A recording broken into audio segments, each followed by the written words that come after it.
안녕하십니까. 중앙사고수습본부 언론대응팀장입니다. 지금부터 코로나 바이러스 감염증 19 중앙재난안전대책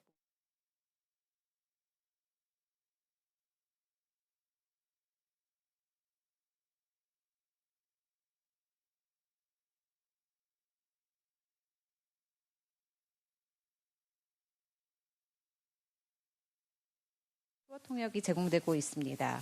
먼저 김강립 1총괄조정관이 코로나19 대응 방안 등을 설명하겠습니다.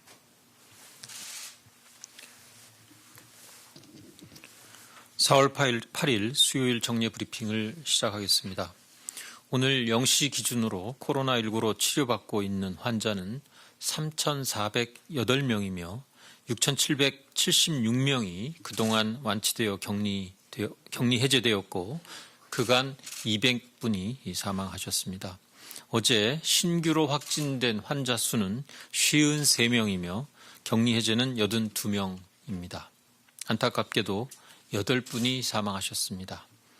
고인들의 명복을 빕니다. 신규로 확진된 53분 가운데 29명은 국내에서 확진된 사례이며 해외 유입 신규 사례는 총 24건이며 검역단계 확진 사례가 14건, 지역사회에서 확진이 확인된 사례가 10건입니다. 이 가운데 4명을 제외한 20명이 우리 국민입니다. 오늘 아침 국무총리 주재로 열린 중대본 회의에서는 취약계층 공동체 방역 추진 계획과 학원 등 시설 관리 방안 등을 보고받고 논의하였습니다. 정세균 국무총리께서는 개방성의 근간을 유지하되 상호주의 원칙에 따라 외국인의 불효불급한 입국 제한을 강화하여 우리 국민의 입국을 금지하고 있는 국가들에 대하여 사증 면제와 무사증 입국을 잠정 정지하고 외국인 입국 제한을 확대할 것과 일부 자가격리자들의 일탈이 공동체의 안위를 배려하는 다수를 허탈하게 만들고 방역에 어려움을 주고 있어 위반 사례를 신속히 고발 조치하고 불시점검 확대 등을 통하여 자가격리자에 대한 관리 강화 방안을 당부하였습니다. 사증 면제, 무사증 입국의 잠정 정지와 관련된 내용은 법무부에서 별도로 발표할 예정입니다. 코로나19 신규 확진자 수가 사흘 연속 50명 내외로 유지되고 있습니다. 정부는 사회적 거리두기를 2주간 더 연장하기로 결정하면서 하루 평균 50명 이하로 확진 환자 발생이 감소해야 한다는 점과 방역망 밖의 확진 발생 사례가 5% 이하로 유지되어야 한다고 강조하였습니다. 4월 5일과 6일 각각 47명의 신규 확진자가 나온 이후 어제는 53명의 신규 확진자가 발생하여 50명 내외로 유지되고 있는 점은 긍정적인 신호로 생각합니다. 이러한 추세가 지속된다면 중증 환자에 대한 안정적인 치료가 가능할 것으로 평가됩니다. 지난 2월 18일 31번 환자 발생 이후 대구 신천지 신도를 중심으로 확진 환자가 급증하며 방역망의 통제를 벗어났던 환자 발생 경로도 점차 통제 범위 내로 회복되는 중이며 완치되어 격리가 해제된 환자들도 계속 늘어나 6,800명에 근접하고 있습니다. 코로나19에 감염되어 치료 중인 환자분들의 다수가 건강을 되찾고 일상생활에 무사히 복귀하시기를 기원하며 정부도 일선 현장의 의료진들과 적극 협력하며 코로나19 극복을 위해 노력하겠습니다. 그러나 수차례 강조드린 것처럼 코로나19의 확산 위험이 여전히 존재한다는 사실도 잊지 않기를 당부드립니다. 어제 200번째 사망자가 발생하여 치명률이 계속 증가하고 있는 것은 보건당국으로서 매우 가슴 아프고 주목해야 할 대목입니다.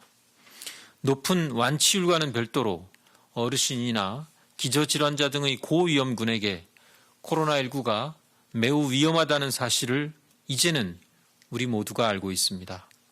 특히 80대 이상의 고령층 사망률이 20%가 넘었다는 점을 주목한다면 이분들의 피해와 사망을 최소화하는 것이 코로나19와의 싸움에서 우리 모두의 중요한 숙제입니다. 전 세계적으로 백신과 치료제가 아직 준비되어 있지 않은 상황에서 사회적 거리두기는 코로나19로부터 내 주변의 가족과 이웃, 동료들을 지킬 수 있는 유일한 백신이며 치료제입니다. 나 하나쯤이야 하는 아니란 생각이 지역사회와 집단시설의 대형 감염으로 이어질 수 있습니다. 나의 작은 불편한 실천이 내 이웃의 감염을 막고 내 가족의 생명을 구할 수 있다는 점을 잊지 않아야 합니다. 오늘 중대본 회의에서는 고위험 집단에 대한 방역 강화와 학교, 클럽 등의 취약시설 관리 방안을 중점적으로 논의하였습니다.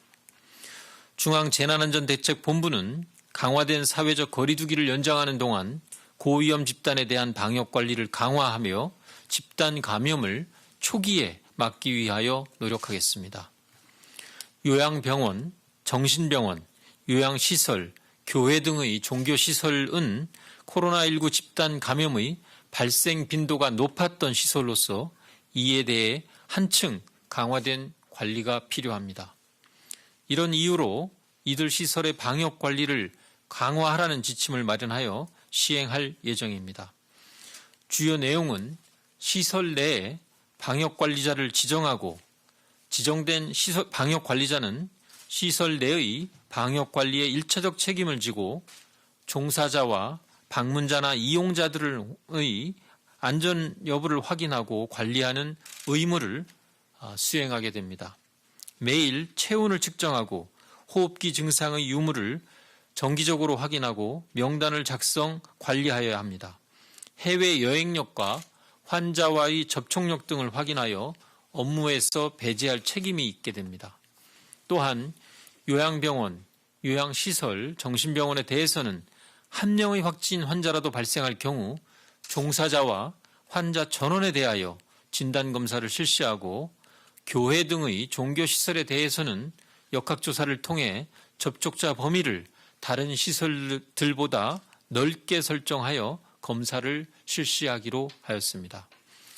밀폐된 장소에서 다수가 밀집하는 집단에서 코로나19가 발생할 경우 평균 30 내지 40% 정도의 구성원이 감염되는 사례 등을 반영해서 적극적인 검사를 실시하기로 결정하였습니다.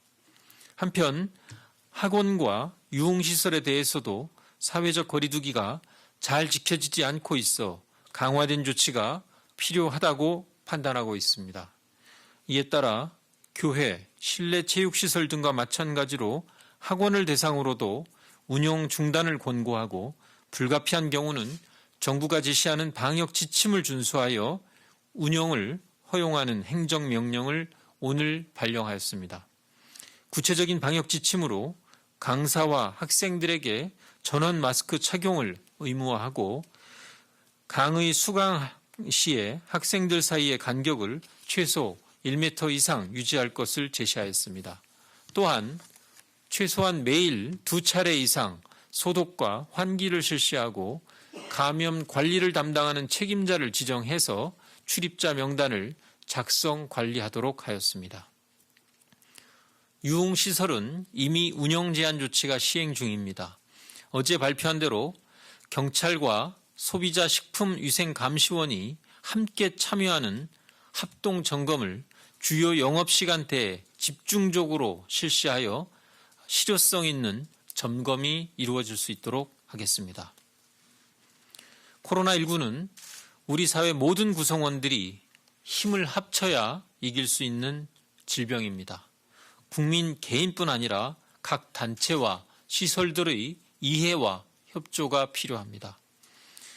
집단 감염이 높은 시설에서 일할 경우 방역 관리자의 지시에 잘 따라주시고 이들 시설을 이용하는 국민들도 최대한 방문을 자제해 주실 것을 요청드립니다.